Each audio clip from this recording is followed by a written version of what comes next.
जी नमस्कार दोस्तों, मैं सत्यम मिश्रा और आप देख रहे हैं टीच लर्नर्स का यूट्यूब चैनल। दोस्तों आज कुछ महत्वपूर्ण अपडेट है जो कि सीटेट एग्ज़ाम को लेके है, उसके अलावा सीटेट रिजल्ट को है। ठीक है कि आपका जो अगला सीटेट एग्ज़ाम है वो कब होगा, उसके लिए नोटिफिकेशन कब आपको देखने के लिए मिलेगा, और जो अभी आपका एग्ज़ाम अगस्त मंथ में हुआ है उसका रिजल्ट कब तक जारी हो जाएगा। तो इन सब बिंदुओं पर चर्चा करेंगे दोस्तों। अगर आप मेरे चैनल पे नए हैं या चैनल को पहली बार विजिट कर रहे हैं तो सब्सक्राइब दोस्तों जरूर कर लीजिएगा। तो सबसे पहले जो अपडेट है आपको बता दें कि जैसे आंसर की को लेकर दोस्तों जो महत्वपूर्ण अपडेट है कि आंसर की आउट हो चुका है दोस्तों।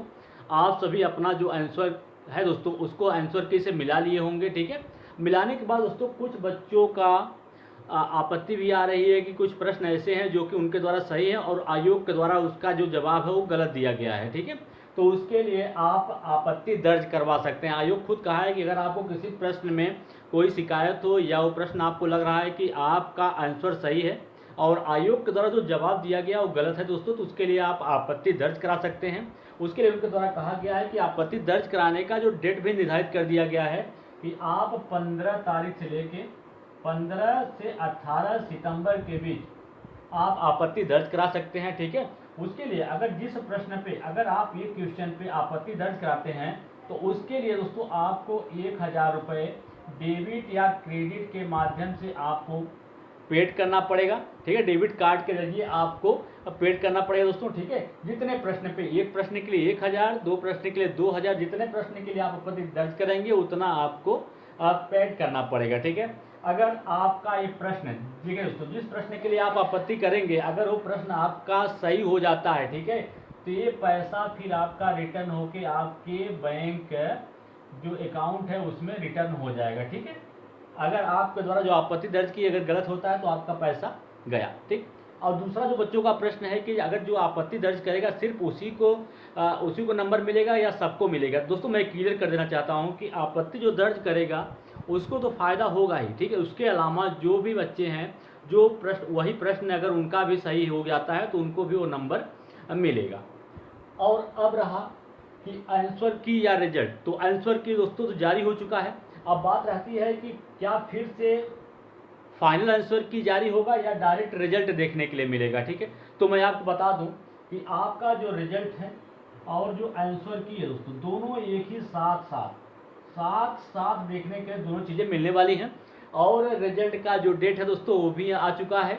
और रिजल्ट जो है आपका वो 28 सितंबर को आपका जो रिजल्ट है वो जारी कर दिया जाएगा। ठीक है, ये तो रहा कि जो अभी आपका एग्जाम हुआ था ये अगस्त मंथ में। ठीक है दोस्तों, अगस्त में जो आपका एग्जाम हुआ था उसके लिए सारी जानकारी रही कि इसका आंसर की आउट हो चुका है, इसके अलावा इसका रिजल्ट कब जारी होगा। अब जो बच्चे इसमें कम नंबर पाए हैं या जो फेल हो गए हैं, ठीक है, जो आंसर की मैच कराने के बाद ही क्लियर हो जाता है कि कितने बच्चे पास हैं या फेल हैं। तो आंसर की से मैच कराने के बाद काफ़ी बच्चों को क्लियर हो गया होगा कि वो पास हैं या फेल। ठीक, फिर उसके बाद उनका अब एक प्रश्न आता है कि अब जो अगला सीटेट एग्जाम होगा वो कब होगा। तो दोस्तों मैं आपको बता दूं कि अगला सीटेट एग्जाम भी जल्द आपका होने वाला है और दिसंबर मंथ में आपका एग्जाम होगा अगला सीटेट। उसके लिए नोटिफिकेशन इत्यादि जो चीज़ें हैं आपको अक्टूबर जो मंथ अगला आ रहा है दोस्तों, अक्टूबर मंथ में ये सारी चीज़ें आपको देखने के लिए मिलेंगी दोस्तों। ठीक है, और आपका जो एग्ज़ाम है वो दिसंबर मंथ में कंडक्ट होगा।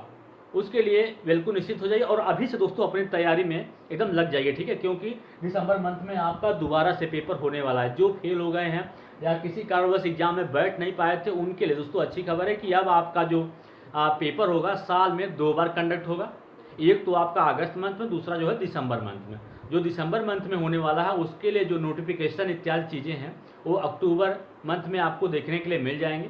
ठीक है, अब रही बात कि जो अगला एग्ज़ाम होने वाला है, पहले तो आपका ऑनलाइन हो रहा था फिर अभी ऑफलाइन हुआ। अब जो अगला पेपर होने वाला है दिसंबर मंथ में, क्या वो पेपर जो है वो ऑनलाइन होगा या ऑफलाइन होगा, ये भी प्रश्न है एक कि ऑनलाइन होगा कि ऑफलाइन होगा। तो मैं आपको दोस्तों क्लियर कर दूं कि जो पेपर आपका अगला होने वाला है वो भी आपका सेम टू सेम पैटर्न जैसा आपका अगस्त मंथ में हुआ है उसी पैटर्न पे आपका पेपर होगा। कहने का मतलब है ऑफलाइन मोड पे होगा। ठीक है, आपको पेपर मिलेगा, उसके अलावा OMR सीट मिलेगी, उसको आपको फिल करना है। ठीक है, उसी के जरिए आप आंसर देते हैं।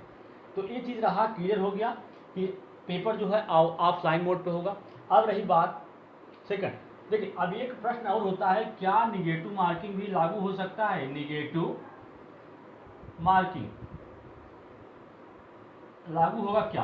दोस्तों मैं क्लियर कर दूं कि जो ये सिर्फ है शिक्षक पात्रता परीक्षा होती है, और शिक्षक पात्रता परीक्षा में किसी प्रकार का निगेटिव मार्किंग का प्रावधान नहीं है।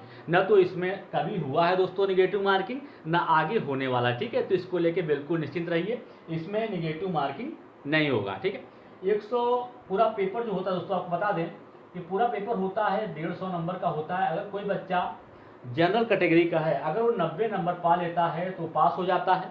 इसके अलावा अगर, ये तो जनरल की बात हो गई, और इसके अलावा अगर ओबीसी का कैंडिडेट है, वो 82 नंबर पाता है तो पास हो जाता है।